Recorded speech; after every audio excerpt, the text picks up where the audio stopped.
Adegan berikutnya membawa kita ke laut terbuka di mana sebuah perahu tunggal berlayar melalui perairan di atas kapal adalah Magi dan rekan-rekan penyihirnya menuju ke kota perbatasan. Magi tampaknya bersenang-senang sebagai burung camar dan kapten kapal terpesona dengan kemampuan Magi untuk berubah menjadi burung yang berbeda. Dia sangat terkejut bahwa dia juga dapat mewarisi keterampilan setiap burung seperti bagaimana burung camar dapat menavigasi laut dengan mudah dan bahkan mendeteksi badai. Sylvie, seorang penyihir menawan dengan rambut sutra hijau setuju dan mencatat bahwa tanpa bantuan Magi mereka tidak akan telah memiliki keberanian untuk mengambil rute baru di sekitar Tanjung Tak Berujung dan dermaga selatan Grey Castle. Saat itulah kapten tertawa terbahak-bahak mengatakan bahwa meskipun Magi terlihat persis seperti burung camar, dia masih bisa membedakannya dari bentuk tubuhnya. Sylvie mengangkat alis dan mencatat bahwa dia tidak pernah menyadarinya karena dia mengklaim bahwa dia cenderung mengamati hal-hal dengan lebih baik secara langsung mengingat dia adalah salah satu penyihir yang dapat melihat melalui identitas palsu, kebohongan, dan semua hal itu. Jelas dia tidak membedakan antara orang-orang melalui tubuh mereka, fitur Sylvie. Kemudian melirik kru kapal dan memperhatikan bahwa mereka tampak sangat lelah, jadi dia dengan sopan meminta kapten untuk mengganti shift mereka. Kapten kagum bahwa dia dapat menangkap detail yang begitu halus sepertinya. Tidak ada yang luput dari mata tajam Sylvie sebagai kapten bergegas untuk membuat krunya berhenti bermalas-malasan. Pikiran Sylvie melayang kembali ke percakapan terakhirnya dengan Putri Tili-Tili telah memberitahunya bahwa perjalanan mereka ke kota perbatasan tidak hanya untuk berhubungan dengan saudara perempuan mereka dan menawarkan bantuan. Sylvie juga memiliki tugas untuk mengungkap identitas asli Roland Wimbledon. Jika ada sesuatu yang mencurigakan tentangnya, Tili telah memerintahkan Sylvie untuk bekerja sama dengan Serikat Penyihir untuk mengungkap jati dirinya. Saat ini Sylvie khawatir bahwa dalam skenario terburuk Serikat Penyihir mungkin tidak bekerja sama dengannya. Mereka bisa berakhir memenjarakan dia dan krunya hanya untuk merahasiakan identitas palsu Roland. Dia melihat penyihir lain bermain-main di kapal meskipun semua orang tampak senang. Sylvie tidak bisa menghilangkan perasaan bahwa hal-hal mungkin tidak semudah yang terlihat. Kami juga melihat Molly, siapakah bersenang-senang dan gembira karena mereka hampir sampai di tujuan. Di sisi lain seorang penyihir kecil dengan 2 ekor kuda tampak sengsara. Dia hampir tidak percaya mereka telah terombang-ambing di atas kapal ini selama seminggu dan heran dia masih berpegangan pada kapten meyakinkannya dengan mengatakan dia akan merasa lebih baik begitu mereka mencapai solid ground. Dia menambahkan bahwa dia belum pernah melihat seseorang meninggal karena mabuk laut sebelumnya dan menyuruhnya untuk bertahan di sana. Ash kemudian berbalik ke gadis kecil itu dan menghiburnya dengan mengatakan bahwa Magi telah memberitahu semua orang di kota perbatasan, jadi semua orang harus ada di sini untuk menjemput mereka segera. Gadis kecil itu dengan penasaran bertanya apakah Ash dan Molly tidak akan pergi ke kota perbatasan, yang Ash menjelaskan bahwa dia dan Molly hanya ikut untuk memastikan keselamatan mereka di laut. Setelah mengantar mereka, mereka akan segera kembali karena Putri Tili juga membutuhkan bantuan mereka di pulau itu. Ash memperingatkan gadis-gadis itu untuk menjauh dari Roland Wimbledon sebanyak mungkin. Penyihir kecil itu kemudian dengan penasaran bertanya kepada seniornya mengapa mereka harus takut padanya karena dia hanya seorang putri kakak Tili.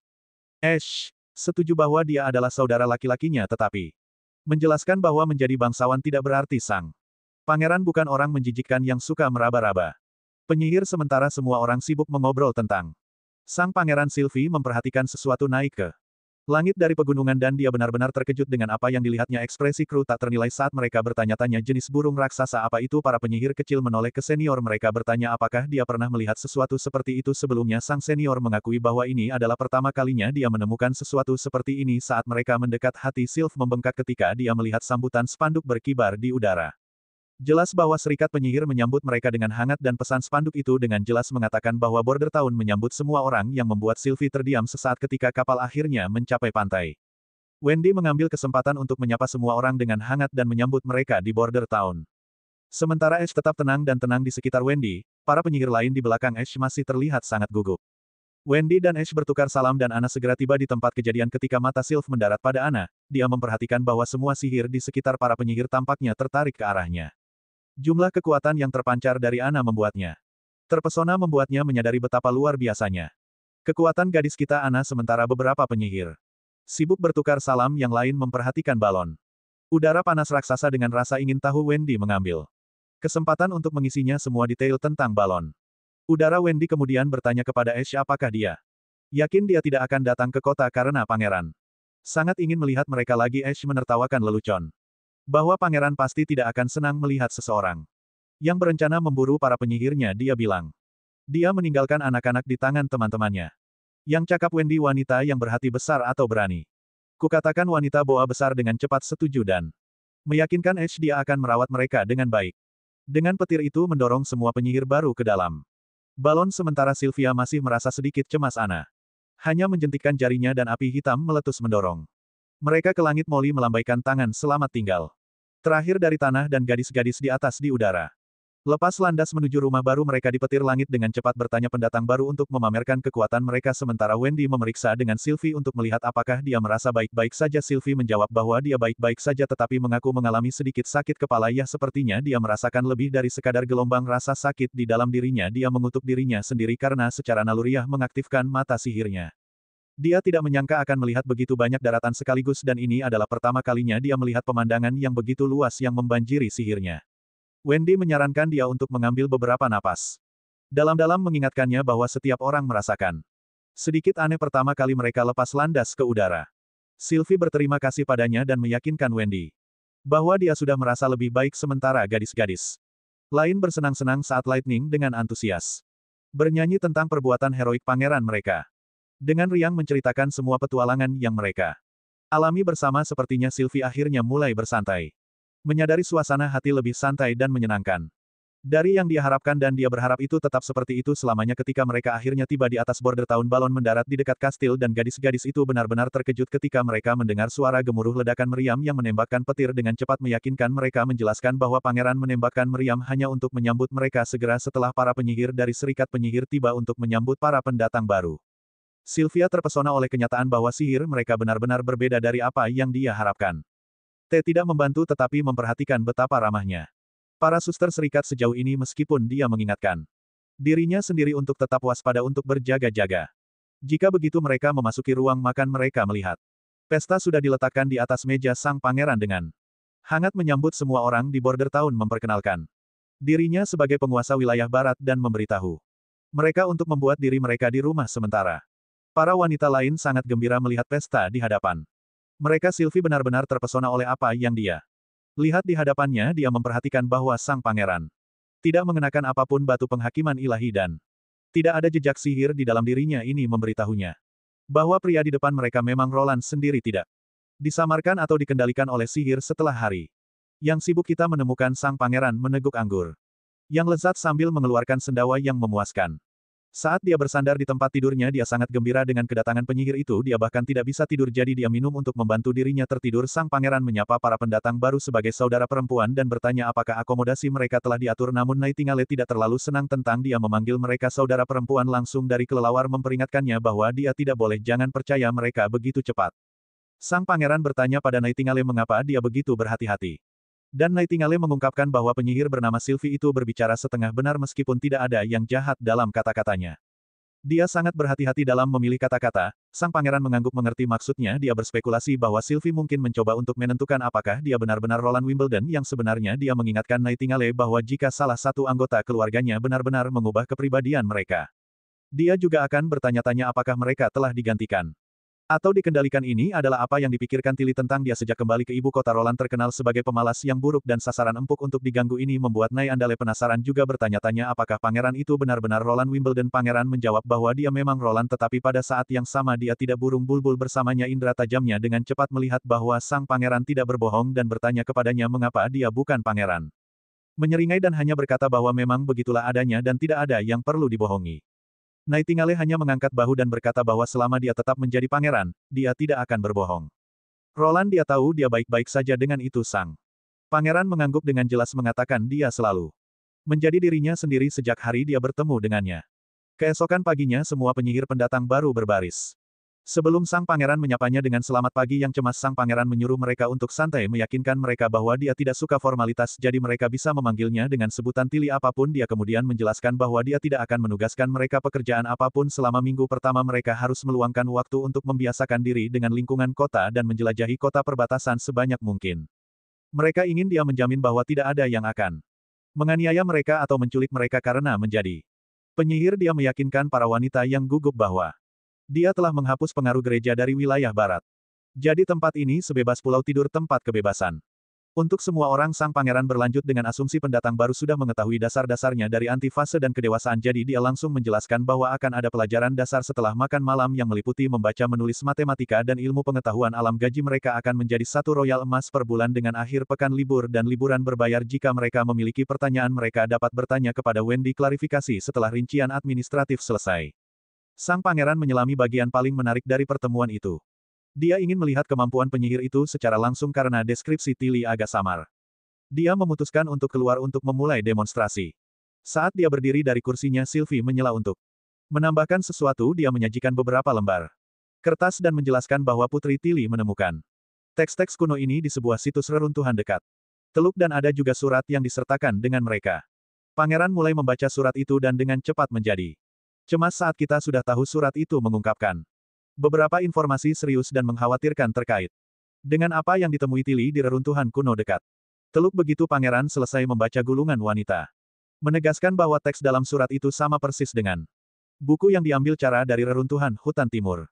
Wahyu ini membangkitkan rasa ingin tahu semua orang, termasuk sang pangeran yang merenungkan rincian dalam surat itu tentang pulau buatan dengan pasang surut yang tidak dapat diprediksi, teleskop kuno, dan pintu batu di tebing terjal. Dia menemukan elemen-elemen ini luar biasa dan bingung dengan keberadaan reruntuhan aneh di Teluk. Lady Scroll setuju dengan penilaian Putri Tilly yang menunjukkan bahwa reruntuhan tersebut diciptakan oleh orang yang sama, mengingat kitab suci dan bahasa yang konsisten. Dia khawatir tentang mengapa gereja membangun struktur ini dan kemudian meninggalkannya. Wendy menambahkan bahwa bukan hanya reruntuhan ini yang merupakan catatan misterius yang berusia lebih dari 450 tahun telah dihapuskan. Dia bingung tentang apa yang mungkin tersembunyi di sana atau mengapa ada upaya terpadu untuk menghapus catatan sejarah ini. Sang pangeran berkata bahwa karena Till sudah bekerja menguraikan teks-teks itu, dia cukup yakin dia bisa memecahkannya untuk membantunya. Dia akan memberitahunya tentang yang suci kota Tequila dan kirimkan dia beberapa foto iblis yang dia ambil. Karena itu mungkin membantu penerjemahan. Dia menunjukkan bahwa menyembunyikan info ini tidak ada gunanya dan lebih baik bersiap dan memahami apa yang sedang terjadi, yang bahkan mungkin mengungkapkan beberapa kelemahan gereja, karena jika gereja melakukan tidak peduli dengan reruntuhan ini, mereka akan mengubur sejarah mereka lebih dalam. Dia juga menyarankan untuk memeriksa menara batu di hutan berkabut lagi, tempat petir pernah menemukan iblis. Mungkin ada lebih banyak petunjuk di sana. Dia menambahkan bahwa begitu angkatan darat mendapatkan senjata baru, mereka akan membersihkan hutan untuk berjaga-jaga jika ada iblis lain yang berkeliaran. Pertama, pangeran ingin menguji kekuatan semua orang. Mereka menuju ke halaman belakang yang kosong di mana Lotus penyihir pertama menunjukkan apa yang dia punya. Dia menarik batu besar dari bumi dengan mudah. Sang pangeran sangat terkesan mencatat bahwa meskipun usianya hampir sama dengan Nightingale, Lotus terlihat sangat muda. Seperti mentimun yang baru dipetik, kemampuannya juga sangat kuat. Dia bisa melakukan terraform dalam radius 5 meter tanpa berkeringat, tetapi ketika dia mencoba meregangkan menara lumpur di luar 7 atau 8 meter, menara yang dia ciptakan mulai runtuh karena ketidakseimbangan struktural juga. Dia menggunakan lebih sedikit sihir jika tanahnya lebih longgar, tetapi kemampuannya bagus untuk tanah padat. Seperti pulau tidur tempat dia berasal, sementara rumah-rumah tanah dia mungkin membangun di kota perbatasan hanya akan runtuh. Wanita gulir juga menjelaskan beberapa detail kutu buku tentangnya. Kekuatannya adalah tipe pemanggilan tanpa embel-embel tambahan dan dia bisa berubah bentuk hingga 5 meter. Batu penghakiman ilahi memukulnya dengan keras, tetapi tidak memengaruhi apapun yang telah dia bangun. Berikutnya adalah Hani yang baru saja mencapai kedewasaan musim dingin, lalu pekerjaan utamanya adalah subordinasi hewan. Dia bisa menjinakkan hewan apapun dan membuatnya mengikuti perintahnya. Dengan kemampuan terbaiknya, kendalinya bertahan sampai hewan itu menyelesaikan tugasnya atau dia membubarkannya sendiri. Ditambah dia punya kemampuan ekstra keren yang disebut pembawa pesan hewan, di mana dia bisa mengirim hewan untuk menemukan bahkan yang lebih kuat untuk menjinakkan tangkapan. Adalah bahwa semua kekuatannya dipengaruhi oleh batu penghakiman ilahi, dan semakin besar hewan itu, semakin banyak sihir yang dibutuhkan untuk menjinakkannya. Kemudian ada Evelyn yang berusia sekitar 25 atau 26 tahun. Dia memiliki bakat liar untuk mengubah whisky mentah ke dalam semua jenis alkohol yang berbeda selama dia mencicipinya sebelum dia mungkin membantu mengekstrak etanol, tetapi menyajikan minuman keras kepada seorang wanita di siang hari bukanlah hal yang baik. Jadi sang pangeran harus menunggu sampai makan malam untuk merasakan keajaibannya. Selanjutnya adalah Sylvie, dan pangeran merasakan cukup tidak nyaman. Di dekatnya dia memiliki kekuatan untuk melihat melalui apapun dalam jangkauannya, bahkan di belakang punggungnya. Dan melalui rintangan penglihatannya sama sekali tidak Terhalang yang sedikit meresahkan baginya dia sebenarnya. Agak iri dengan kemampuannya bayangkan bisa melihat.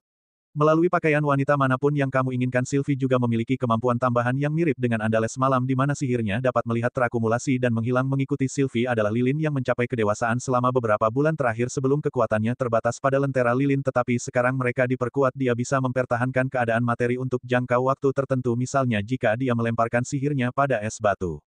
Es itu tidak akan mencair bahkan jika Anda menaruhnya di bawah matahari. Kekuatannya bersifat mempesona dan membutuhkan kontak langsung dengan target yang dimiliki pangeran ide bagus. Untuk menggunakan kekuatan lilin untuk menjaga baja cair tetap panas selamanya namun dia segera menyadari itu mungkin sedikit berlebihan karena mempertahankan panas semacam itu akan membutuhkan banyak sihir tantangan sebenarnya adalah seberapa banyak sihir yang dibutuhkan dan berapa lama dapat dipertahankan terutama untuk volume yang lebih besar Nightingale juga menunjukkan bahwa sihir lilin cukup bagus tetapi kapasitas mananya berada di ujung bawah skala. Tetapi bakatnya masih merupakan permata jika dia dapat menjaga sesuatu dalam keadaan stabil. Itu dapat secara serius meningkatkan daya tahan mesin. Yang dibuat dengan bahan yang lebih lemah sehingga lilin memiliki potensi untuk membuat mesin tersebut bertahan lebih lama dan berjalan lebih lancar sekali. Dia sudah selesai memeriksa Nightingale bertanya apakah ada penyihir yang sangat disukai pangeran-pangeran.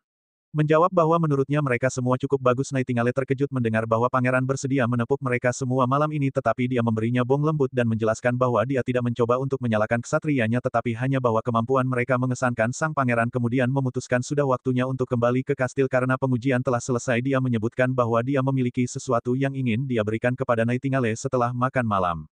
Aku bertanya-tanya apa itu mungkin tongkatnya atau sesuatu yang spesial sepertinya Nightingale benar-benar menantikan apapun yang pangeran ingin berikan padanya. Malam ini ketika waktu makan malam tiba semua orang menikmati pesta besar sekali lagi yang paling menarik. Hari ini adalah penemuan baru sang pangeran dan petir. Dan Magi sangat menantikan es krim atau kreasi lainnya. Dia telah menemukan pangeran yang memberitahu mereka bahwa semua orang akan segera mengetahuinya tetapi mereka harus makan terlebih dahulu Nightingale merasa sedikit kecewa karena kejutan itu bukan hanya untuknya. Tetapi sesuatu yang telah disiapkan pangeran untuk semua orang sementara para penyihir baru terpesona oleh gulungan wanita sumpit menjelaskan bahwa sang pangeran sering menciptakan hal-hal baru dan menarik seperti parfum sumpit dan es krim dan dia mengujinya pada seorang penyihir sebelum secara resmi memproduksi dan memasarkannya para penyihir baru dengan sayang mengingat pengalaman mewah mandi dengan sabun yang mereka miliki beberapa waktu lalu di kastil. Suguhan yang biasanya disediakan untuk bangsawan, mereka hampir tidak percaya bahwa mereka menjalani kehidupan yang menyaingi bahkan kehidupan raja mengingat semua fasilitas yang mereka nikmati saat para penyihir merasa nyaman dan mulai merasa di rumah. Kita akan melewatinya sampai akhir makan malam di mana sang pangeran akhirnya menarik perhatian semua orang dan memutuskan untuk mengungkapkan apa yang telah dia buat beberapa gadis dengan cepat mengeluarkan anggur. Dan sang pangeran mengumumkan bahwa dia memulai dengan anggur putih di antara penemuannya dibandingkan dengan anggur Ibrani dan buah yang telah mereka miliki sebelum. Ini yang asli dengan kandungan alkohol lebih tinggi. Jadi dia menyarankan yang bukan orang dewasa untuk menjauh protes petir dan bersikeras dia ingin mencobanya. Juga tetapi pangeran meyakinkannya bahwa dia juga menyiapkan sesuatu yang lebih ringan yang dapat dinikmati dengan sedikit es tambahan dia menyajikan semua jenis anggur di depan Suster Evelyn dan menyebutkan bahwa dia mendengar. Dia pernah ke pub koktail dan tempat pembuatan bir sebelumnya jadi dia penasaran untuk mendengar pendapatnya. Evelyn dengan cepat setuju mengambil segelas anggur. Dan meneguknya segera setelah anggur mengenai perutnya. Dia merasakan sedikit rasa terbakar di tenggorokannya. Tapi jus apel membantu mengeluarkannya dia menemukan. Dirinya terkejut dengan perpaduan aroma bunga dan buah di mulutnya yang membuatnya menjadi rasa unik yang belum pernah dia alami sebelumnya selanjutnya dia mencoba. Cangkir kedua yang ini memiliki campuran susu dan madu. Atau gula menciptakan rasa manis yang melengkapi anggur. Dengan sempurna ini adalah perpaduan yang dibuat di surga dan dia benar-benar menikmatinya lalu dia beralih ke cangkir terakhir ini anggur putih murni tanpa tambahan ini memiliki tendangan berapi yang menggulung lidahnya dan turun tenggorokan meninggalkan rasa asam sing yang bertahan itu intens tetapi dengan cara yang baik setelah mencicipi Evelyn dengan senang hati menyatakan bahwa ketiga anggur itu adalah tak terlupakan dia mengakui bahwa sementara beberapa orang mungkin tidak menghargai rasa yang kuat. Penikmat sejati pasti akan menghargai kekayaannya sang pangeran senang dengan umpan baliknya dan menjelaskan bahwa ini hanya contoh anggur putih terkuatnya dia. Berencana untuk memperdalam rasanya lebih jauh dan akan membutuhkannya untuk mencicipinya lagi nanti kelompok. Pembantu berikutnya datang dengan kotak dan hadiah. Ini hanya dimaksudkan untuk penyihir dewasa Ana menerima kotaknya sendiri sementara Nana dengan bersemangat bertanya-tanya apa yang ada di dalamnya seperti yang Dijanjikan Nightingale juga mendapat sebuah kotak tetapi dia tampaknya tidak terlalu senang sang pangeran memberitahu mereka untuk membuka kotak-kotak itu begitu mereka kembali ke kamar mereka begitu para penyihir berada di kamar mereka para penyihir yang lebih muda mulai mengeluh mereka merasa bahwa sang pangeran bermain pilih kasih dan tidak repot-repot memberi mereka hadiah apapun tetapi petir mengingatkan Lily bahwa sang pangeran secara khusus mengatakan hadiah itu hanya untuk para penyihir dewasa. Namun Lily tetap sombong seperti biasanya menepis pengingat. Itu sementara para penyihir muda berdebat di antara mereka sendiri Wendy mulai membukanya kotak segera. Setelah dia mengangkat tutupnya semua penyihir berkerumun. Untuk melihat apa yang ada di dalamnya ternyata sang pangeran tidak bercanda tentang hadiah yang untuk orang dewasa di dalam kotak ada bra yang jelas dimaksudkan. Untuk wanita dengan hooters yang kendur para penyihir. Yang lebih muda mulai mengutak-atik bra tidak tahu. Apa-apaan benda ini Magi berkomentar tentang bagaimana. Bra tampak seperti kacamata yang sangat besar sementara. Lightning skeptis bertanya-tanya bagaimana tepatnya. Ini seharusnya digunakan saat itulah Wendy melihat surat di dalam kotak dia membukanya dan mulai membacanya. Dengan mata tertutup sementara itu Nona Bulan menikmati tekstur lembut halus dari bra tersebut sementara Lightning dan Magi masih mencoba untuk mencari tahu apa yang terjadi sepertinya para penyihir tua akhirnya mengerti. Untuk apa bra tersebut dan mereka cukup malu dengan surat itu menjelaskan bahwa bra membantu mendistribusikan kembali berat payudara meningkatkan sirkulasi dan meningkatkan postur tubuh para penyihir muda melihat dada datar mereka sendiri dan kemudian pada Wendy yang memiliki melon terbesar yang pernah ada bahkan Lily yang biasanya sombong mulai mengerti mengapa hadiah itu hanya ditujukan untuk orang dewasa tapi dia mencoba untuk menyelamatkan muka dengan mengklaim dia tidak peduli dengan bra dan tidak pernah melakukannya.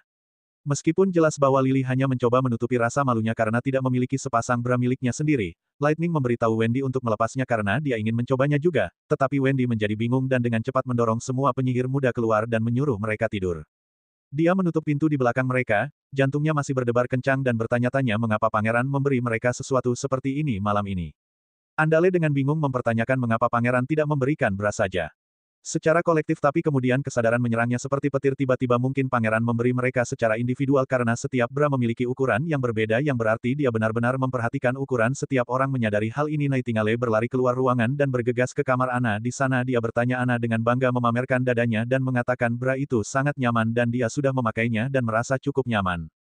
Lalu dia menawarkan untuk menunjukkan bra itu kepada Gale, tetapi Nightingale dengan cepat mengalihkan pandangannya dan berkata dia tidak mau. Lihatlah dia malah bertanya apakah Ana berpikir aneh. Sekali pangeran memberi mereka sesuatu seperti ini. Ana menunjukkan bahwa pangeran berencana untuk menjual bra ini ke publik jadi dia hanya mengujinya pada para penyihir terlebih dahulu percakapan beralih untuk membahas bagaimana bra tersebut pas dan nyaman jadi kita akan lewati bagian itu di adegan berikutnya kita melihat kapal berlayar di dalam pangeran sedang berbicara dengan Suster Lotus memintanya untuk mengangkat tanah di kedua sisi sungai untuk meletakkan fondasi jembatan mereka. Menyelami beberapa pembicaraan fisika dan sains yang kutu buku dan di akhirnya sang pangeran bertanya apakah dia bisa mengangkat tanah lebih dari 10 meter mengingat kedalaman sungai Lotus dengan percaya diri setuju mengatakan dia akan menanganinya sementara Wendy mengemudikan perahu dengan kekuatan anginnya dan terkejut karena bahunya tidak lagi sakit berkat bra dia ingin mengucapkan terima kasih kepada pangeran secara pribadi atas hadiah yang bijaksana begitu mereka mencapai tempat yang sempurna pangeran memberitahu Wendy untuk menghentikan perahu dia kemudian menginstruksikan rekan insinyurnya bahwa mereka perlu menggali lubang di sekitar tanah yang akan ditarik keluar oleh Lotus dan mereka akan mengisinya dengan beton. Sang pangeran menentukan bahwa lubang tersebut tidak boleh lebih dari 5 meter diameter dan 1 m dalam setelah diisi penyihir akan menurunkan kedalaman 1 meter jika mereka mengulangi proses ini mereka akan dapat membangun tembok beton yang memanjang ke dasar sungai Lotus menggunakan kontrol bumi untuk mengangkat tumpukan lumpur dan segera setelah dia memerintahkannya lumpur mulai muncul dan menumpuk dengan cepat sang pangeran terkejut karena ternyata lebih mudah untuk mengangkat tanah melalui air daripada melalui pasir namun bau busuk yang mengikutinya tidak tertahankan dia dengan cepat menyimpulkan bahwa tumpukan itu terdiri dari tumbuhan dan hewan yang membusuk bersama dengan sampah penduduk desa yang buang air di dekat sungai. Dia memutuskan untuk meminta beberapa orang menyekop kekacauan itu, mereka harus membersihkannya dan menambahkan lapisan satu persatu untuk membentuknya dengan benar. Sang pangeran mengeluh bahwa jika transportasi bukan masalah utama, dia akan menggunakan sampah yang membusuk sebagai pupuk. Berbicara tentang pupuk, pemandangan beralih ke ladang tanaman yang penuh dengan biji-bijian, kita bertemu dengan seorang pria bertopi yang dikenal sebagai Sirius yang mengagumi hasil panen yang mengesankan dari benih-benih tersebut. Jumlahnya menjadi 2 kali lipat dan biji-bijiannya lebih besar dari sebelumnya, semua berkat kerja keras penyihir itu. Renungan serius tentang bagaimana sejak pangeran mengadakan upacara dan Nana muncul di panggung para penyihir berhenti bersembunyi. Jelas bahwa hanya penyihir yang bisa mengangkat tanah. Di tengah sungai tiba-tiba dua orang bergegas mendekati Sirius dan sepertinya dia tidak senang melihat ini orang-orang. Di sini karena dia cukup yakin mereka akan menanyakan pertanyaan lama yang sama seperti yang diharapkan mereka. Bertanya apakah benar bahwa mereka bisa menjadi warga negara bebas memiliki rumah mereka sendiri pergi ke sekolah dan mereka hanya perlu menyerahkan 70% dari panen mereka juga melontarkan sejumlah pertanyaan lain tentang peluang dan hak-hak baru mereka. Sirius dengan santai menunjuk spanduk yang bertuliskan buruh menciptakan kekayaan dan buruh mengubah takdir. Dia tersenyum dan berkata ini berarti jika mereka berusaha mereka akan menjadi warga negara bebas sama seperti pangeran berjanji dan percayalah padanya bahwa janji itu solid. Ketika seseorang bertanya apa yang harus mereka lakukan dengan sisa 30% dari panen yang Sirius menjelaskan bahwa Anda dapat menjualnya kepada pangeran, memakannya sendiri atau menggunakannya sebagai benih dan itu cukup banyak. Dia melanjutkan dengan menjelaskan bahwa Border Town tidak mengizinkan penjualan pribadi hasil panen jika mereka mencoba menjualnya di luar jalur resmi. Mereka akan melanggar hukum dan panen mereka bisa diambil dengan hukuman. Tapi kemudian salah satu rakyat jelata menyuarakan kekhawatiran bahwa mereka mungkin ditipu oleh Pangeran. Sirius meyakinkan mereka bahwa ini tidak akan terjadi. Pangeran mengikuti harga pasar jadi tidak akan ada perubahan yang drastis. Pasar umum yang dikelola oleh balai kota adalah satu-satunya tempat di mana gandum dijual. Pangeran akan selalu membeli dengan harga pasar. Dengan itu Sirius mengakhiri percakapan dan memberitahu mereka untuk kembali bekerja. Pria lain angkat bicara dan bertanya kepada Sirius jika dia tahu kemana Nona Mei dan Nona pergi karena belum ada pertunjukan panggung akhir-akhir ini. Dia khawatir mereka mungkin sakit. Sirius meyakinkan mereka bahwa mereka akan kembali pada musim gugur karena mereka tidak dapat tampil dalam panas yang menyengat ini. Atau dapatkah mereka para pekerja menuju tugas mereka? Sirius merenungkan perjalanannya sendiri. Dia dulunya seorang ksatria yang mencoba melarikan diri dari ladang ayahnya tetapi ditangkap dan dilucuti dari jabatannya hanya dalam beberapa bulan. Entah bagaimana dia berakhir di Border Town. Gajinya naik di sana, banyak ruang untuk kemajuan dan dia bahkan datang untuk menantikan panen. Di adegan berikutnya para petani telah selesai memanen semua gandum dan bahkan sudah mulai membakar sisa jerami. Setelah beberapa saat penasehat botak yang sangat gembira melaporkan kepada pangeran bahwa panen musim ini sangat besar. Dia menjelaskan bahwa menurut perkiraan balai kota ekspor mereka 4 kali lebih tinggi dari sebelumnya dan ladang terbaik mereka telah menghasilkan 6 kali lebih banyak dari hasil sebelumnya. Ini memberi mereka lebih dari cukup untuk memberi makan semua penduduk desa mereka. Sang pangeran tersenyum mendengar kabar baik, senang mengetahui gudang mereka tidak akan kosong lagi.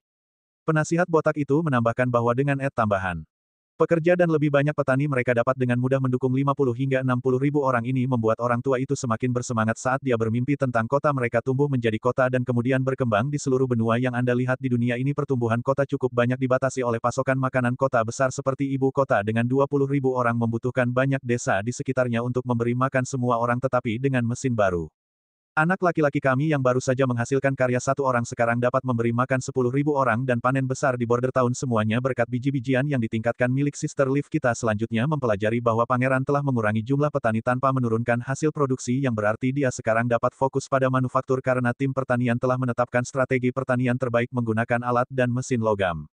Ekspor mereka hanya akan menjadi lebih baik. Di adegan berikutnya pangeran kemudian melangkah ke atas podium dan membuat orang banyak bersemangat. Dia tahu mereka sangat ingin mendengar kabar baik, jadi dia memberitahu mereka langsung bahwa balai kota akan menangani mengubah semua orang menjadi warga negara bebas. Anda dapat memilih untuk terus bertani atau mencoba sesuatu yang lain di kota. Setelah panen berakhir mereka akan mengumumkan rincian tentang promosi kewarganegaraan. Kerumunan menjadi liar dengan sorak-sorai dan pujian. Untuk pangeran mereka, sang pangeran selanjutnya mengumumkan bahwa mulai tahun depan mereka hanya perlu memenuhi kuota untuk mendapatkan kewarganegaraan. Membuat persaingan tidak diperlukan pada dasarnya jika Anda bekerja keras.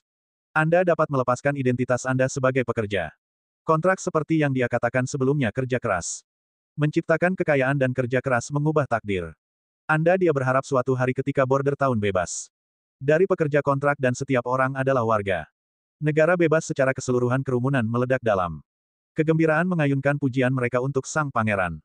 Adegan kemudian bergeser ke suatu tempat yang tidak diketahui di mana kita melihat Timothy Wanabe Raja. Setelah sekian lama dia bersantai di ruang kantor bersandar di kursinya dan anehnya mengendus meja kayu dari baunya. Timothy bisa tahu meja itu terbuat dari kayu cerulean. Dia terkejut menemukan bahwa saudara perempuannya masih lebih suka bahan dari Blizzard Peak yang berarti saudara perempuannya sama sekali tidak feminin. Senyum menyeramkan menyebar di wajahnya yang segera berubah menjadi tawa maniak saat dia menyombongkan diri karena telah mengalahkan Saudara perempuannya Garcia Timothy mengungkapkan bahwa hanya dalam waktu setengah bulan dia secara metodis mengambil alih orang-orang Sand Nation yang dia tinggalkan. Di Clearwater pelabuhan dia yakin bahwa dia telah kehilangan cengkeramannya di wilayah selatan dan dia merasa cukup puas mengetahui bahwa Ratu Air Jernih sekarang menjadi sejarah dan wilayah selatan kembali di bawah kendalinya. Tepat saat Timothy menikmati kemenangannya salah satu tongkang ksatria di Timothy memberitahu dia akan kembali ke ibu kota keesokan paginya sang ksatria akan menangani semua orang kecuali pengawal pribadi Timothy.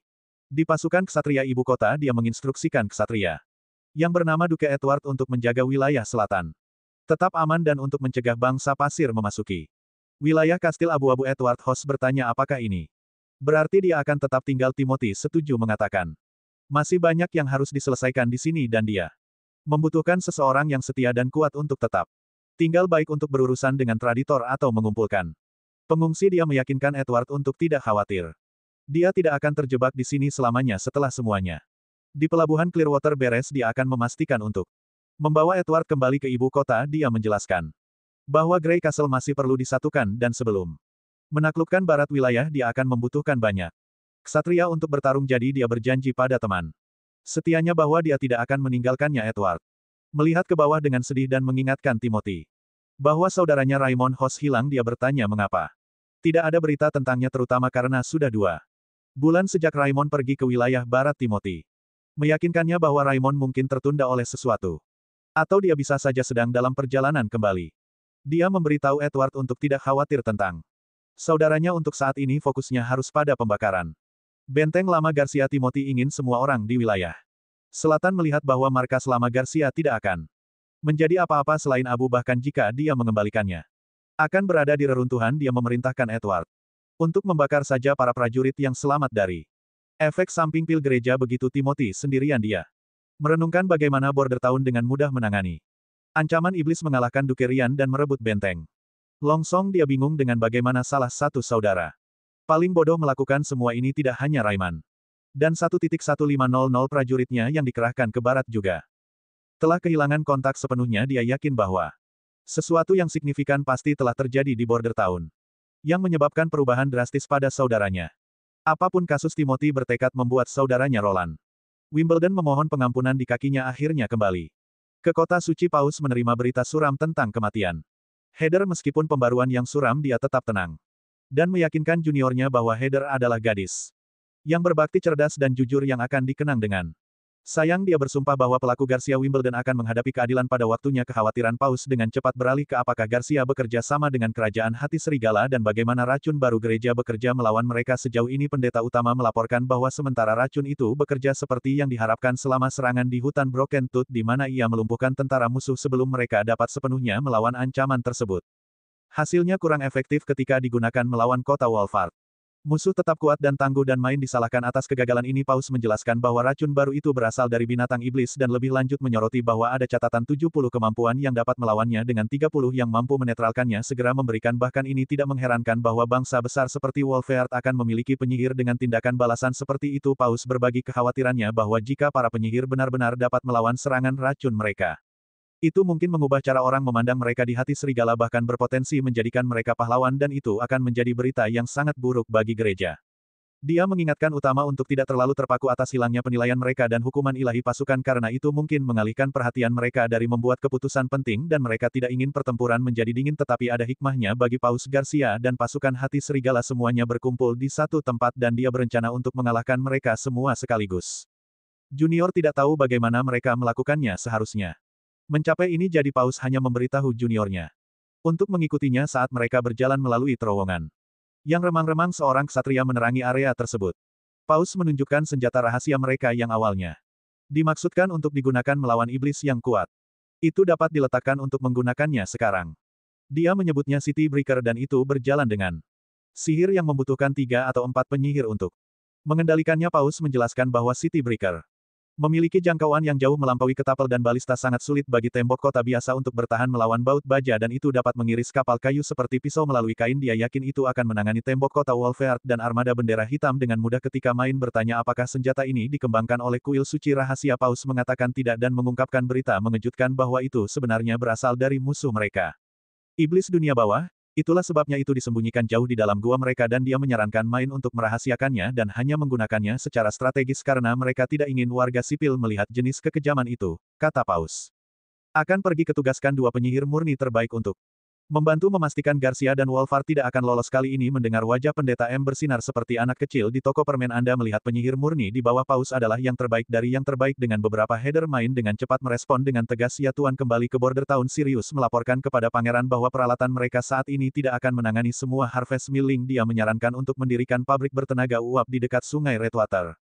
Sang pangeran setuju dan menyuruhnya untuk mengirim permintaan ke balai kota dan menyusun rencana setelah dana masuk.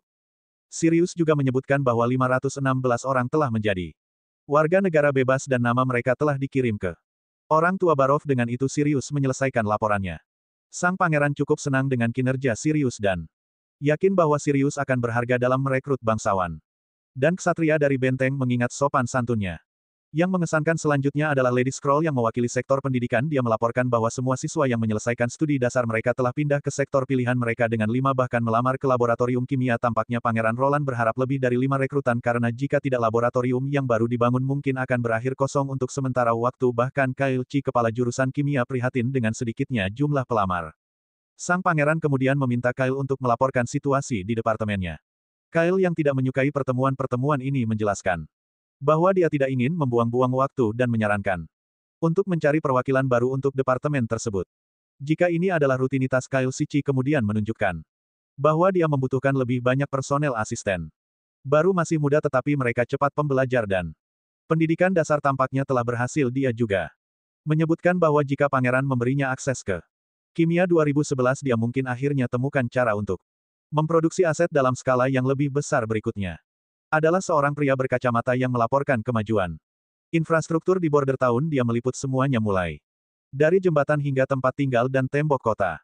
Jangan lupakan Kapten Iron Axe yang melaporkan bahwa Angkatan Darat Kedua telah menyelesaikan pelatihan dasar dan siap berbaris menuju benteng lagu panjang kapanpun dibutuhkan. Selain divisi artileri, semua prajurit sekarang sudah beralih menggunakan senapan berputar. Dengan itu pertemuan ditutup. Sang pangeran berterima kasih kepada semua orang atas kontribusi mereka dan mengumumkan kenaikan gaji mereka. Mulai sekarang kepala departemen akan menerima 2 royals emas sebulan dan mereka akan meningkatkan gaji karyawan mereka sesuai dengan itu. Pangeran akhirnya mengumumkan puncak acara hari ini. Rencananya untuk memperluas Border Town menjadi kota yang sebenarnya. Dia berbicara tentang transformasi besar-besaran yang akan membentang kota dari barat ke Badlands, timur ke benteng Longsong dan selatan ke laut. Pegunungan di sekitarnya akan berfungsi sebagai alamnya.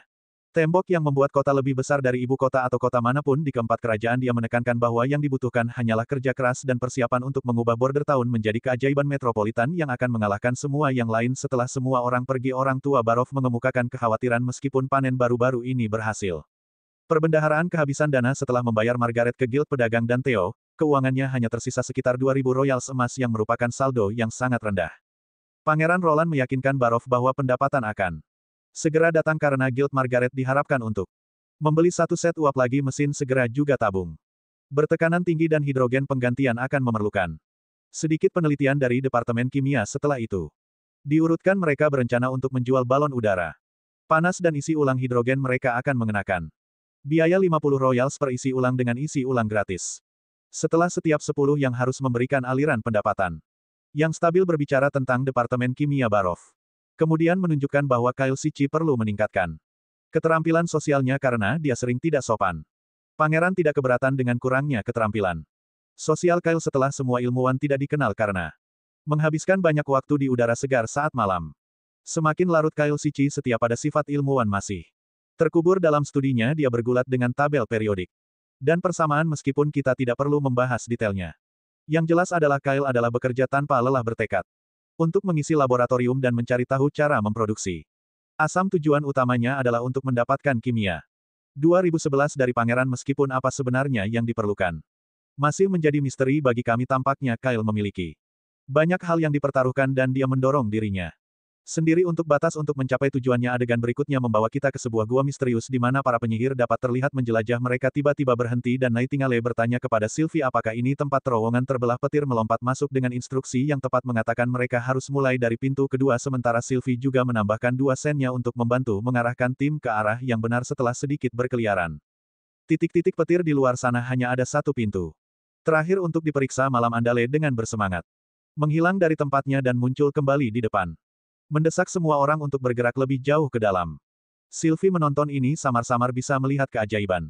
Burung bulbul ketika dia menghilang tapi tidak bisa menangkap sosok atau gerakannya. Dia ingat Tilly mengatakan bahwa Nightingale adalah penyihir paling siap tempur. Di Serikat dia harus waspada, ternyata pangeran mengirim semua orang ke dalam pikiran ini karena ada legenda lama tentang binatang purba yang tinggal di sini. Dia mengatakan kepada mereka untuk melaporkan kembali setelah perjalanan mereka karena bahaya, mengungkapkan kepada kita bahwa Nightingale secara khusus dipilih untuk tugas ini karena legenda bahwa tambang ini dulunya adalah sarang binatang purba dan beberapa penambang tiba-tiba menghilang. Saudari Lucia menghentikan perjalanan mereka dan duduk untuk memeriksa beberapa biji yang dia lihat karena dia pikir pangeran mungkin tertarik padanya. Setelah jalan memutar singkat, mereka akhirnya mencapai pintu nomor 23 yang mereka cari. Sylvie melangkah maju menggunakan kemampuannya untuk memeriksanya. Setelah pemindaian menyeluruh, dia dapat dengan jelas merasakan bahwa tidak ada biji di sini, tetapi ada beberapa lebih. Jauh di sana ada 4 terowongan yang salah satunya tampaknya menurun ke bawah. Petir tertarik dengan kemiringan ke bawah dan bertanya kepada Sylvie tentang hal itu. Sylvie menjawab bahwa itu mungkin mengarah ke sebuah deposit. Dia juga tampak sedikit kelelahan, mungkin karena menghabiskan sihirnya. Nightingale kemudian menunjukkan bahwa mereka tidak akan pernah tahu kecuali mereka menyelidiki lebih lanjut. Jadi akhirnya mereka mencapai lereng menurun yang turun tajam dari tempat mereka berdiri. Nightingale berkomentar bahwa itu terlihat cukup dalam dan Lucia merasa tidak nyaman menyebutkan bahwa dia merasa seperti seseorang mengawasinya dan menyarankan mereka harus bergegas kembali ketika setelah mereka menyelesaikan penyelidikan mereka. Sylvie memindai area sekali lagi dan mencatat bahwa tidak ada biji di sekitar, jadi mereka mungkin harus pergi. Tetapi kemudian dia menyadari sesuatu yang aneh ketika dia mencoba memindai jalur tengah. Dia tidak bisa melihat apapun. Petir bertanya apa maksudnya dan apakah Sylvia hanya lelah karena menggunakan sihirnya. Sylvia menjelaskan bahwa dia tidak kehabisan sihir, tetapi ada sesuatu yang menghalangi penglihatannya. Nightingale memutuskan untuk memeriksanya sendiri dan memberitahu gadis-gadis lain untuk tetap tinggal, namun Sylvie Nightingale dengan cepat menghentikannya dengan mengatakan bahwa ada sesuatu yang bisa menyebabkan efek ini dan masuk ke dalamnya bisa berbahaya. Nightingale bertanya apa maksudnya dan Sylvia menjelaskan bahwa sepertinya ada batu penghakiman ilahi yang terlibat. Batu-batu ini tampaknya berada di bawah tanah dan membentang ke seluruh area. Di sebelah adegan kita melihat sang pangeran tiba di lokasi bawah tanah dengan mitra terpercaya dan benar-benar terpesona oleh kemegahan kristal raksasa di hadapannya. Dia menoleh ke ksatria dan bertanya apakah mereka yang membangun tangga. Ksatria Carter menjawab bahwa mereka tidak melakukannya. Sudah ada di sini ketika Angkatan Darat pertama menemukan tempat ini. Dia percaya tempat ini sudah ada selama beberapa dekade, bahkan mungkin berabad-abad. Saudari Lightning setuju mencatat bahwa Border Town didirikan sekitar 70 tahun yang lalu, jadi tidak mungkin tangga itu terkait dengan penduduk desa, kota, atau kerajaan. Carter menambahkan bahwa Grey Castle bahkan tidak ada 100 tahun yang lalu, jadi sepertinya tidak masuk akal jika ada orang dari berabad-abad lalu yang bisa membangunnya. Sang pangeran kemudian mengingatkan mereka bahwa mereka tahu sekelompok orang yang hidup 450 tahun yang lalu dan dilupakan. Saat sang pangeran melihat lebih dekat pada kristal tersebut, dia ingat bahwa batu yang bersinar biasanya memiliki radioaktif atau sifat fluoresensi, tapi batu penghakiman ilahi ini tampaknya tidak cocok dengan kedua kategori. Jika itu radioaktif, para prajurit dari Angkatan Darat pertama akan terpanggang dalam hitungan menit dan itu tidak dapat berpendar karena tidak ada sumber cahaya di dalam gua. Plus meskipun kristal-kristal ini bertindak seperti prisma, mereka tidak memiliki pola kristal yang biasa sehingga dia benar-benar bingung tentang bagaimana mereka sampai di sini. KN Carter terpesona menunjukkan bahwa batu penghakiman ilahi seukuran ibu jari akan bernilai. Nightingale tidak senang dengan jalan pikiran Carter meskipun dia menatapnya dengan tegas dan bertanya apakah dia serius mempertimbangkan untuk menyerahkannya kepada elit hanya agar mereka dapat menggunakannya untuk menyiksa para penyihir. Sementara petir terpesona oleh kristal ini. Mereka adalah yang pertama batu dengan warna seperti ini yang pernah dia lihat, dan jika mereka bisa membawa satu kembali, mereka tidak akan membutuhkan lilin lagi. Tapi Nightingale mengingatkan semua orang bahwa meskipun kristal itu menarik, mereka sebenarnya hanya belenggu bagi para penyihir, tapi petir ingin mengambil sepotong kecil dari batu sebagai piala dari penjelajahannya. Sang pangeran memberikan lampu hijau untuk melanjutkan.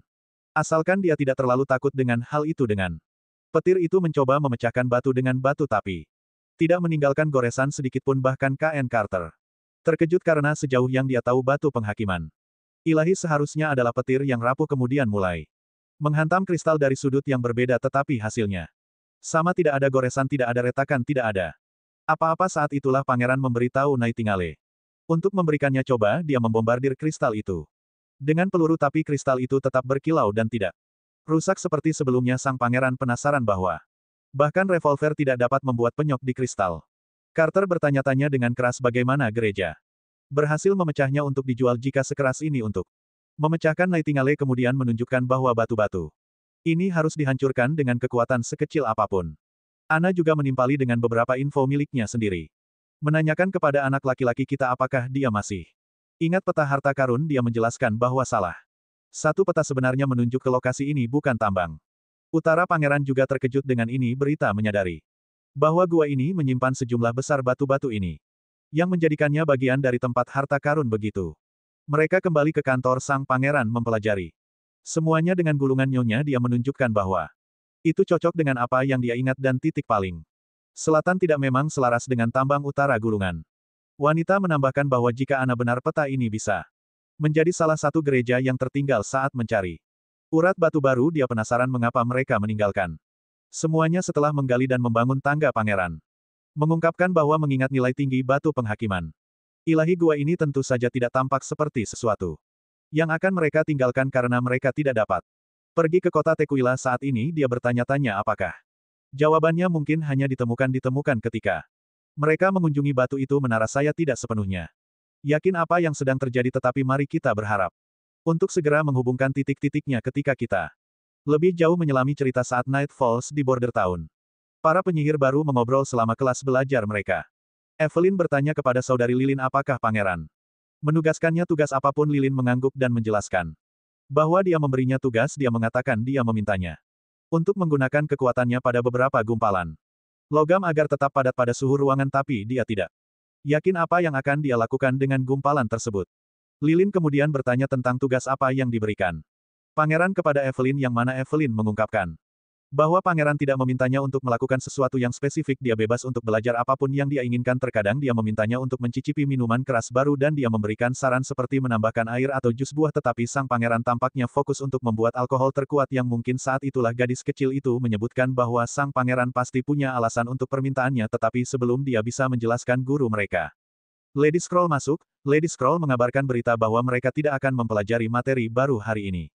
Wajah Lightning berseri-seri, dengan gembira bertanya apakah mereka akan keluar atau mungkin mencicipi makanan baru. Lady Scroll hanya menyeringai dan hancur harapan mereka dengan mengumumkan bahwa dia akan memberi mereka ujian. Dalam segala hal mereka telah belajar. Semua orang tampak bingung mendengar ini dan bertanya-tanya apa sebenarnya ujian ini. Lady Scroll menjelaskan bahwa setelah 3 bulan belajar sang pangeran berpikir sudah waktunya untuk memeriksa kemajuan mereka. Mereka akan menyelesaikan masalah dalam 3 mata pelajaran bahasa matematika dan ilmu pengetahuan alam. Dia menambahkan bahwa mereka harus menjawab pertanyaan-pertanyaan itu sendiri dan tidak bisa mendapatkan bantuan apapun selama ujian. Wajah semua orang berubah setelah mendengar berita yang mengejutkan itu, tetapi Lady Scroll belum selesai menjatuhkan bom. Dia mengumumkan bahwa pangeran telah secara eksplisit menyatakan bahwa hanya mereka yang menjawab lebih dari setengah pertanyaan dengan benar akan dapat menikmati es krim selama sore akhir pekan, dan mereka yang mendapat skor di bawah setengah akan kehilangan hak istimewa.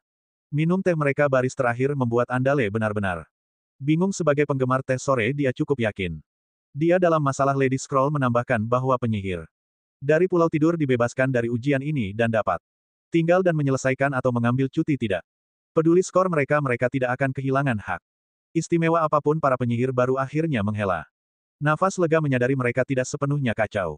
Setelah semua, Lilin berbalik ke temannya Evelyn dan bertanya apakah dia akan tinggal untuk ujian. Evelyn mengangguk dan menjelaskan bahwa mengikuti ujian adalah kesempatan yang baik untuk belajar. Dia ingin meningkatkan kemampuannya dengan mendapatkan lebih banyak pengetahuan. Dan dia telah berlatih menulisnya setelah kelas dengan bantuan dari El dan Bulan. Dia pikir itu sepadan dengan usahanya untuk menghindari tertinggal. Mendengar ini, penyihir kecil memutuskan untuk bergabung dengannya. Untuk ujian juga tak lama setelah ujian dilakukan dan lembar jawaban dari semua penyihir dikirim ke pangeran. Pangeran berterima kasih kepada wanita gulir atas bantuannya, dan saat dia meninjau lembar jawaban dia terpesona mengetahui bahwa malam Andale telah lulus dengan baik. Sepertinya sang pangeran agak kecewa karena Nale lulus, karena jika dia gagal dia berencana untuk mencegahnya makan lebih banyak permen selama minum teh sore. Nightingale dengan cepat menangkap dan mulai mencubitnya bahunya, praktis memberitahunya untuk tidak memikirkannya. Canda sampingan sang pangeran benar-benar senang bahwa semua penyihir tampil dengan sangat baik. Yang lebih menarik adalah bahwa 2 penyihir baru juga mengikuti ujian, di mana Evelyn mendapat 5 poin sementara Kendall mendapat 36. Sang pangeran terutama terkesan dengan Kendall yang hanya mengikuti kursus selama 2 minggu namun tetap berhasil. Skor 60 poin itu hanya membuktikan bagaimana penyihir baik secara fisik dan mental memiliki keuntungan. Yang signifikan atas rakyat jelata adegan berikutnya. Menunjukkan Lucia berlatih keras dengan bahan-bahan. Di dalam kantongnya saat itulah adik perempuannya masuk. Dan bertanya mengapa dia masih berlatih sampai larut. Malam Lucia kehilangan akal sehatnya konsentrasi karena gangguan yang tiba-tiba dan kesal pada adik perempuannya. Yang menyuruhnya untuk fokus membaca buku daripada mengganggunya, tetapi adik perempuannya itu bersikeras bahwa dia tidak dapat benar-benar memahami kata-kata. Itu sepenuhnya dia hanya dapat membaca sedikit demi sedikit dan berharap dia bisa membaca dan menulis seperti kakaknya. Lucia menjelaskan itulah mengapa dia perlu berlatih lebih banyak. Dia memberitahu saudara perempuannya bahwa kata-kata memiliki struktur yang mirip dan Anda dapat mengetahui artinya dari akarnya. Itu semua adalah bagian dari kurva pembelajaran. Gadis kecil itu enggan mengambil buku dan kembali membaca. Saat itu Nightingale muncul dan memperhatikan pertengkaran saudara kandung. Gadis kecil itu dengan cepat bergegas ke Nightingale. Dengan senyum yang menyenangkan dan mengatakan dia hanya membaca beberapa buku sementara saudara perempuannya sibuk berlatih. Nightingale kemudian menawarkan es krim untuk kedua saudara perempuan itu dan mereka dengan bersemangat meraih manisan lezat mereka. Lucia menunjukkan bahwa makanan lezat ini biasanya hanya dibagikan setelah jam minum teh siang, jadi dia penasaran bagaimana Nightingale berhasil mendapatkannya malam itu. Andale dengan bangga membanggakan bahwa dia mendapat tempat ketiga dalam ujian tepat di belakang lift dan Wendy. Karena pangeran tidak berharap dia akan lulus, dia pikir dia akan mencoba untuk mendapatkan sesuatu yang ekstra darinya. Lucia kemudian bertanya berapa banyak poin yang dia sendiri cetak. Yang Nightingale ungkapkan Lucia mendapat sekitar 68 poin. Wajah Lucia sedikit jatuh pada ini karena ada 120 poin total dan dia hanya mendapat sedikit lebih dari setengahnya karena suasana hatinya menurun. Es krimnya yang meleleh mulai menetes dan setetes rasa manis yang lembut mendarat di tangannya. Nightingale dengan cepat meraih tangan Lucia dan menjilati nektar manis itu sambil meyakinkannya bahwa dia baik-baik saja. Dia menjelaskan bahwa Lucia sudah lama tidak belajar dengan mereka, jadi wajar saja jika dia melewatkan beberapa pertanyaan dalam matematika dan sains. Candaan di antara para wanita terus berlanjut dan gadis kecil itu dengan nakal bertanya kepada Nightingale apakah dia menyukai pangeran. Kakak perempuannya panik dan segera menyuruhnya diam. Mengatakan dia tidak seharusnya mengajukan pertanyaan yang belak-belakan seperti itu. Nightingale tersipu tetapi mengakui bahwa ya, dia menyukainya. Adegan beralih ke kantor Roland di mana Lucia menyajikan sampel biji yang dia kumpulkan dari tambang utara. Sang pangeran berterima kasih padanya atas bantuannya dan Lucia mengatakan itu semua sepadan jika dia bisa bahkan sedikit membantu dia saat pangeran memeriksa biji-biji itu. Pikiran Lucia melayang kembali ke pengakuan burung bulbul. Dia mengakui pada dirinya sendiri bahwa dia tidak benar-benar mengerti romansa atau apapun itu, tetapi gagasan tentang seorang penyihir yang tertarik pada pangeran tampaknya mustahil untuk dia pikir. Lebih baik jika penyihir menyimpan perasaan mereka untuk diri mereka sendiri dan tidak membiarkan orang lain tahu. Sementara itu sang pangeran selesai memeriksa biji dan memberitahu Lucia bahwa dia akan meminta Ci untuk memeriksanya. Dia menyarankan agar Lucia terus melatih kemampuannya di pikiran dan untuk bertanya kepada anak apakah dia butuh bantuan. Dengan apapun Lucia merasa sedikit bingung karena bahkan sang pangeran tidak dapat mengidentifikasi ORS.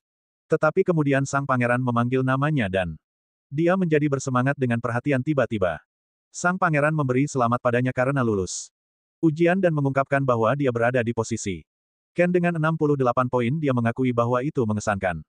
Berprestasi baik setelah hanya belajar dengan semua orang selama sebulan dan mendorongnya untuk terus bekerja dengan baik. Lucia menjadi cerah mendengar pujian itu dan setuju dengan senyum lebar, merasa lebih termotivasi dan senang dengan kemajuannya. Setelah beberapa saat, sang pangeran menghela nafas merasa kecewa karena dia tidak bisa mengidentifikasi biji di tambang. Bahkan setelah memurnikannya, dia menyadari masih ada kesenjangan besar antara teknik dan geologi dan bertanya-tanya apakah dia harus menyerahkannya kepada sang alkemis. Karena eksperimen kimia lebih dapat diandalkan daripada mengamati sesuatu dengan mata telanjang. Juga dia tidak ada waktu untuk menekankan apapun karena sudah waktunya dia mulai merencanakan tindakan balasan untuk bulan-bulan iblis. Tiba-tiba seorang reporter bergegas ke kantor dengan laporan mendesak. Ada surat rahasia dari ibu kota. Pangeran bertanya siapa yang mengirimnya dan reporter itu mengatakan tidak ada tanda tangan. Sang pangeran membuka surat itu dan melihat bahwa surat itu tidak ditandatangani dan ditulis dengan tulisan tangan yang tidak dapat dikenali. Tidak butuh waktu lama baginya untuk menyimpulkan bahwa surat rahasia ini pasti dari Theo yang telah melakukan pekerjaan dengan baik menyembunyikan identitasnya sebagai pangeran.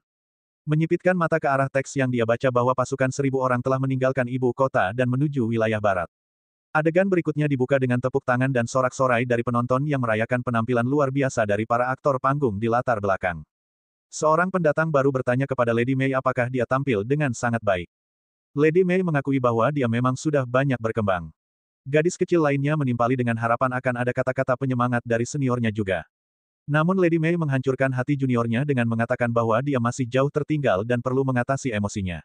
Pekerja panggung lainnya menunjukkan wanita Mei itu tampaknya cukup ketat terutama karena penonton sangat menikmati pertunjukan mereka. Senior itu mengingatkan pekerja panggung bahwa banyak dari penonton ini adalah orang biasa yang belum pernah mengalami teater sebelumnya jadi itu adalah pengalaman baru bagi mereka. Dia menambahkan bahwa jika penonton mereka anggota elit melakukan kesalahan panggung yang akan membuat mereka mendapat masalah serius.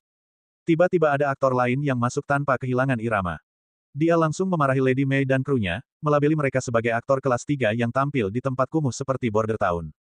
Murid Lady Mei tampak kesal, dengan ini tetapi wanita sombong yang dikenal sebagai Bella de mengejek mereka lebih jauh dia pertanyaan apakah mereka benar-benar tahu tempat mereka dan menjelaskan bahwa tidak ada dari mereka yang cocok untuk kota besar seperti Benteng Lagu Panjang dia menekankan bahwa teater lagu panjang tidak menyambut aktor kelas 3 dia bahkan mencibir permainan mereka The Diary of a Witch mengabaikannya sebagai hal yang mengerikan dan tidak layak mendapat perhatian.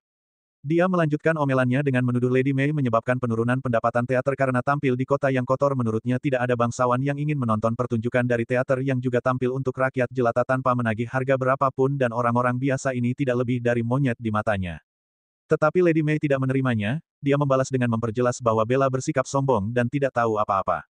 Dia menunjukkan bahwa manajer teater memiliki kesepakatan dengan Pangeran Roland dan Duta Besar Petrov yang bertanggung jawab atas Benteng Lagu Panjang. Dia meyakinkan Bella bahwa pendapatan yang hilang akan ditanggung oleh Border Town.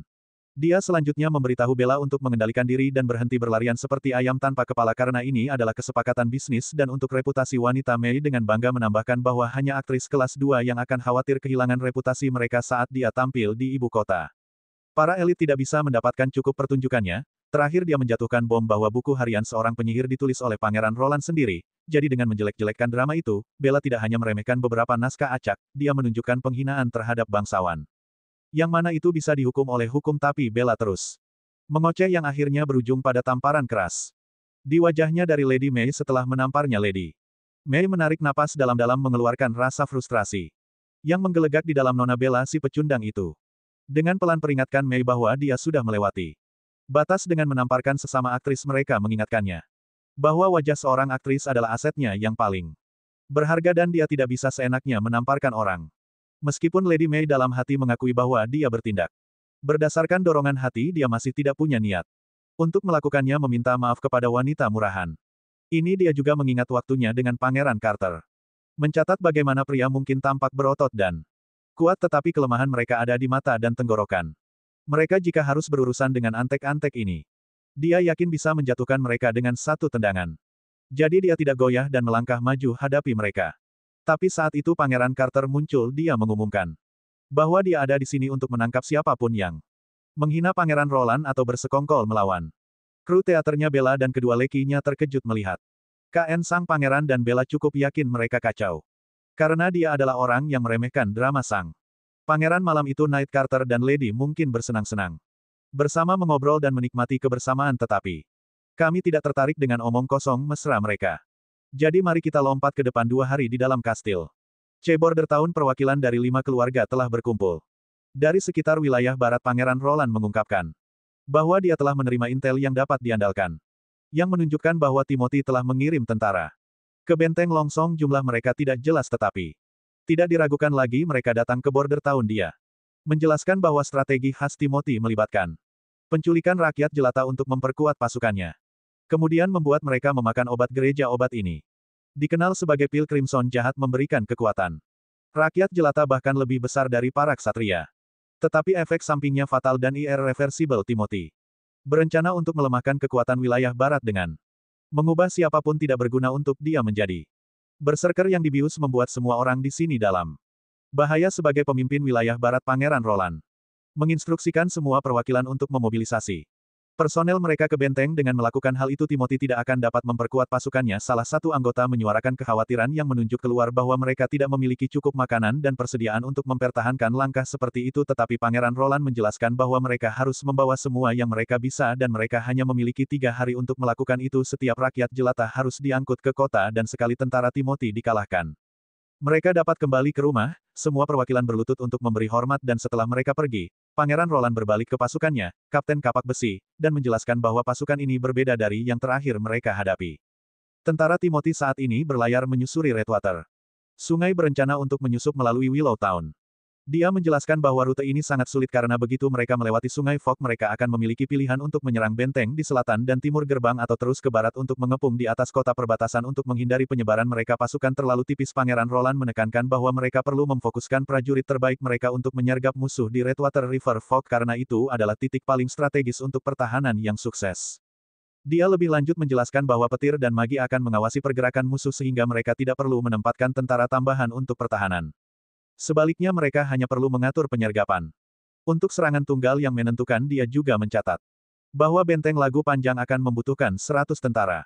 Untuk mengawasi para bangsawan jadi dia tidak menginginkan kejutan apapun sementara semua orang fokus pada sungai.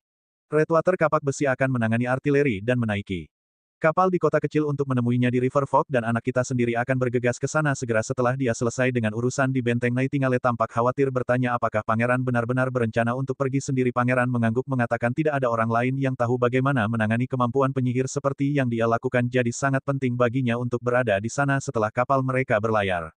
Kita melihat semua penyihir baru bersama dengan dua gadis yang kita kenal di atas kapal yang memimpin operasi. Ini adalah pangeran kita yang bersemangat yang menjelaskan bahwa meskipun dia mungkin tidak menjadi master dalam memimpin pasukan besar atau merencanakan skala penuh serangan, dia benar-benar tahu barang-barangnya ketika datang ke Tower Defense dan peperangan tank yang merupakan spesialisasinya. Kam-kam tersebut didirikan di dekat sungai dan tepat ketika sang pangeran akan memberikan beberapa pengetahuan tentang apa sebenarnya tank itu. Nightingale menimpali dengan mengatakan dia mendapatkan ide tentang parit dan menara tetapi tidak tahu apa itu tank. Saat itulah anak laki-laki kami menjelaskan bahwa tank seperti kereta dengan meriam yang dipasang di atasnya, bahkan membuat sketsa gambar kasar di pasir agar semua orang bisa melihatnya, tetapi kemudian dia mengakuinya tidak memiliki cukup kuda dan meriam juga perlu diangkut dengan kapal sehingga pangeran mengakui bahwa apa yang mereka miliki bukanlah tank tetapi dia menyarankan bahwa jika mereka tidak memiliki cukup kuda, Madu dapat menjinakkan beberapa harimau atau cougars menarik meriam sebagai gantinya. Nana kemudian bertanya apakah meriam yang ditarik oleh Tiger masih dihitung sebagai tank. Sang pangeran dengan senyum bangga berkata ya dan bahkan menyarankan mereka bisa menyebutnya tank Tiger atau tank Leopard. Saat itulah Lotus berbicara menanyakan kepada sang pangeran apa perannya berada dalam pertempuran melawan Raja Timothy palsu. Sang pangeran menjelaskan bahwa mereka perlu menyiapkan dua perimeter di kedua sisi sungai. Dia menggambar garis di pasir untuk menunjukkan rute musuh dan menunjukkan di mana pasukan mereka akan ditempatkan di kedua tepi sungai. Rencananya adalah untuk meluncurkan serangan penjepit kejutan dan menyembunyikan semua orang yang mereka perlu membangun struktur tanah berbentuk V di sepanjang tepi sungai. Struktur ini harus panjang dengan dinding kokoh dan masing-masing akan memiliki 8 kamar dengan satu jendela kecil yang menghadap ke sungai. Lotus tampaknya masih bingung dan mengatakan bahwa meskipun mereka dapat menyembunyikan pasukan mereka di rumah lumpur, mereka tidak akan bisa menyerang kapal musuh jika kapal tidak berhenti atau berlabuh. Mereka mungkin akan berlayar melewatinya. Sang pangeran meyakinkannya dengan mengatakan dia tidak perlu khawatir tentang itu. Dia menjelaskan mereka punya segala macam senjata jarak jauh untuk menghadapi kapal-kapal. Dia juga menyebutkan bahwa daun akan menggunakan rumput liar dan tanaman merambat untuk menyamarkan pengaturan mereka. Sang pangeran hampir bisa mendengar musik kemenangan diputar di kepalanya. Itu hanya masalah waktu sebelum Wendy mengangkut semua 16 meriam ke dalam rumah lumpur yang akan mereka bangun. Dengan kekuatan itu tidak peduli berapa banyak kapal yang dimiliki Timothy, mereka akan pada posisi yang sangat tidak menguntungkan. Terhadap serangannya musuh tidak akan memiliki kesempatan. Keesokan harinya seorang ksatria mulai meneriakkan perintah kepada semua prajurit untuk bersiap menghadapi serangan. Mendengar perintah tersebut para prajurit dengan cepat bergegas ke bunker yang sepenuhnya disamarkan di bawah lapisan tebal dari rumput. Berkat kerja Lady Liv di dalam bunker, para prajurit mulai menyiapkan meriam mereka dan mereka tidak bisa berhenti menyanyikan pujian untuk para penyihir. Mereka kagum pada bagaimana para penyihir membangun struktur besar dalam semalam dan langsung memanggil rumput dan tanaman merambat. Mereka bahkan mendengar rumor tentang seorang penyihir yang bisa berubah menjadi merpati raksasa. Para prajurit tidak percaya bagaimana kemampuan luar biasa ini melampaui apapun yang bisa dilakukan manusia biasa. Tepat ketika para prajurit mengobrol dan bersenang-senang, seseorang melaporkan bahwa musuh semakin dekat. Para prajurit bergegas memuat meriam siap untuk beraksi atas sinyal nona petir. Kapal-kapal itu pasti semakin dekat dan Sylvie membenarkan mereka hampir sampai di titik penyergapan. Lotus agak cemas karena kapal-kapal muncul di cakrawala dan sang pangeran belum bergerak. Tapi kemudian bom kapal-kapal itu dihantam dari semua sisi oleh rentetan tembakan meriam. Lotus hancur total menjauh oleh pemboman yang tiba-tiba dan intens. Para prajurit di kapal benar-benar tak berdaya, jatuh seperti lalat di bawah tembakan meriam yang tak henti-hentinya. Lotus masih mencoba untuk membungkus kepalanya dengan apa yang terjadi. Pikirannya berputar mencoba untuk memahami bagaimana Mereka melakukan ini dengan orang-orang yang menangis. Untuk bantuan dan darah di mana-mana Sylvie dengan cepat mulai merasa mual karena kekacauan Lotus bergegas. Untuk memeriksa temannya sementara pangeran mengamati. Carnage menyarankan Sylvie untuk istirahat, dia menawarkan sapu tangan yang diterimanya dengan rasa terima kasih. Sylvie mencatat bahwa senjata-senjata ini mungkin yang luar biasa penemuan yang pernah dia dengar rumornya. Dia tidak menganggapnya terlalu serius pada saat itu. Tapi sekarang dia tidak bisa menyangkal kekuatan senjata. Seperti itu tiba-tiba para ksatria yang selamat dari kapal berebut ke tanah padat mengangkat pedang mereka. Dan menyerang pantai sayap, tapi mari kita bersikap nyata. Para ksatria ini berbaris langsung menuju kehancuran mereka. Prajurit kita siap dan menunggu di bunker mulai memukul para ksatria dengan tembakan musuh dengan cepat menyadari bahwa mereka telah disergap dan bergegas kembali ke kapal mereka memulai mundur dengan tergesa-gesa. Sementara itu pangeran menyaksikan semuanya melalui teleskopnya. Dia memberitahu kapak besi bahwa sudah waktunya untuk menyelesaikan pembersihan sisanya jika ada kepala ksatria yang masih hidup. Dia ingin mereka ditawan untuk diinterogasi. Dia juga menginstruksikan Sylvie untuk pergi dengan kapak besi.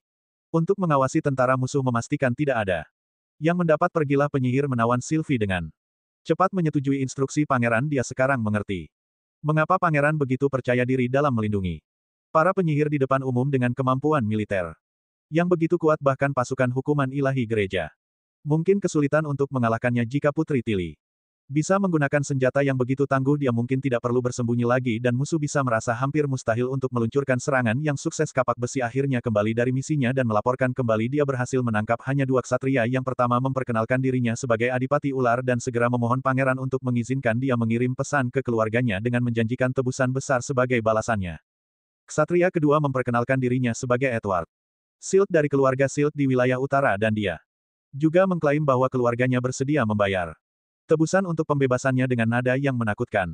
Pangeran bertanya kepada mereka apakah mereka berdua adalah orang yang melancarkan serangan ini. Duke Snake dengan cepat berbicara menyatakan bahwa kapten mereka, Duke Vincent, adalah orang yang bertanggung jawab, tetapi dia tewas dalam pertempuran. Dia memohon kepada pangeran untuk melepaskan borgol mereka. Bersikeras bahwa dia ingin diperlakukan secara manusiawi sebelum tebusannya diatur, namun pangeran membuatnya jelas bahwa dia tidak tertarik pada tebusan. Yang dia inginkan adalah tujuan utama serangan dalam langkah Timothy berikutnya. Jika mereka memberikan informasi ini, dia akan membiarkan mereka pergi. Kedua ksatria itu meminta maaf dan dengan tegas menyatakan bahwa mereka tidak dapat membocorkan rincian apapun yang mereka. Kami bersumpah setia kepada Timothy dan menolak mengkhianati raja mereka.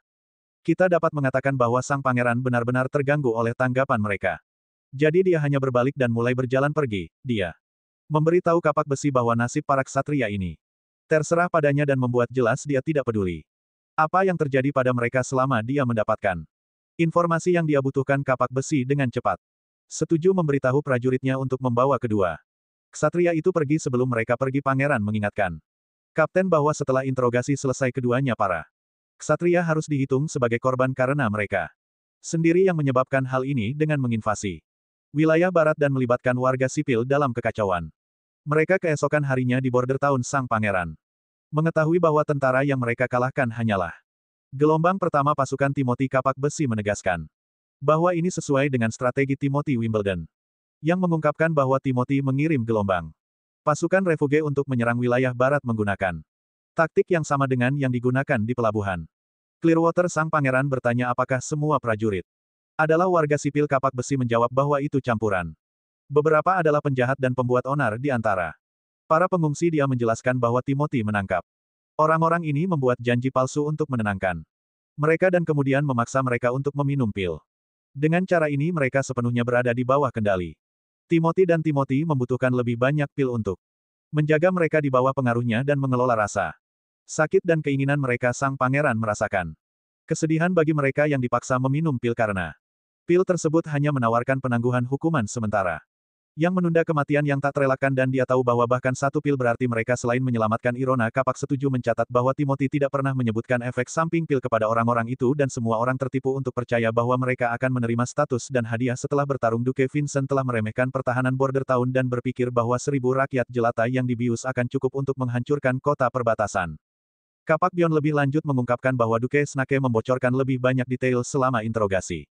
Timothy telah merencanakan untuk membagi rakyat jelata menjadi beberapa kelompok untuk menyerang kota sambil mengawasi pertahanan mereka.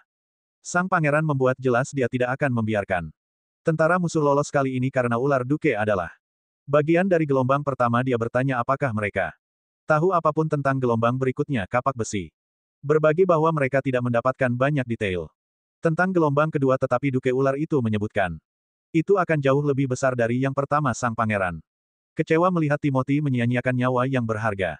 Sebagai umpan meriam, sulit dipercaya saudaranya bisa begitu sembrono dengan pertaruhan yang mahal seperti itu. Sang pangeran kemudian menunjukkan bahwa begitu iblis bulan tiba, seluruh wilayah barat akan tertutup salju. Jika mereka akan menyerang, itu harus terjadi sebelum musim dingin tiba. Ini berarti dia berencana untuk menyeret keluar pertempuran. Kapak besi bertanya, apakah mereka harus mengirim utusan? Pangeran berpikir, itu tidak akan terjadi. Sangat efektif untuk membuat Timothy memikirkan kembali strateginya. Mereka perlu mengurangi pasukannya dan menunjukkan kepadanya bahwa mengirim rakyat jelata ke medan perang tidak akan berhasil melawan wilayah barat. Sang pangeran menyebarkan peta dan menjelaskan urgensi langkah mereka selanjutnya. Dia menjelaskan bahwa dia terlalu lambat dan berhati-hati dalam menyebarkan berita tentang wilayah barat dan merekrut lebih banyak orang untuk memotong pilihan Timothy dalam mengumpulkan rakyat jelata bagi pasukannya. Mereka perlu merekrut dan berinteraksi dengan rakyat jelata, sama seperti yang mereka lakukan dengan para pengungsi di ibu kota. Dia menekankan bahwa wilayah selatan yang dilanda perang adalah wilayah paling kritis yang harus ditangani selanjutnya, diikuti oleh wilayah utara. Dia berencana untuk membebaskan para tahanan, mengirimkan pesan yang jelas memastikan bahwa pasukan Timothy tidak akan mencoba serangan feodal lainnya. Beyond Axe menimbulkan kekhawatiran bahwa melepaskan tawanan akan mengungkap strategi dan persenjataan mereka, namun pangeran meyakinkannya bahwa Timothy akan tetap tidak mengetahui secara spesifik kekuatan senjata mereka dan kemampuan manufaktur para tawanan yang dibebaskan hanya akan mengungkapkan sejauh mana kekuatan senjata dan bukan rincian rumit dari operasi mereka. Selain itu, para tawanan ini akan membawa surat peringatan kepada Timothy yang akan berfungsi sebagai keuntungan strategis dan psikologis. Kapak besi terlihat bingung sehingga pangeran mengklarifikasi strateginya. Dia berencana untuk mengumumkan tanggal tertentu untuk acara besar ofensif dan kemudian mengepung ibu kota. Selama waktu itu ini tidak akan melibatkan angkatan darat pertama melainkan serangan udara tak terduga oleh para penyihir. Dia menjelaskan bahwa sementara peluang untuk benar-benar membunuh Timothy adalah tipis. Tujuan utamanya adalah untuk menciptakan dampak psikologis yang signifikan dengan menunjukkan kemampuan mereka untuk menyerang langsung ke inti kekuasaan Timothy. Mereka akan menggoyahkan kepercayaan dirinya dan menggoyahkan kekuasaannya. Tujuannya adalah membuat Timothy merasa terancam dan tidak yakin tentang posisinya sehingga mencapai operasi yang sukses melalui rasa takut dan gangguan. Yaitu banyak yang harus diambil. Saya yakin episode ini lebih berorientasi pada dialog daripada penuh aksi dan kita tidak melihat banyak kemajuan di bidang industrialisasi. Namun ini adalah episode yang hebat. Saya kira memiliki pengembangan karakter dan narasi yang menarik adalah apa yang membuat rilis The Witch menjadi istimewa. Tentang betapa banyaknya dialog dalam serial ini, saya menikmati menceritakannya. Saya harap Anda juga menikmatinya, jadi tinggalkan umpan balik di komentar.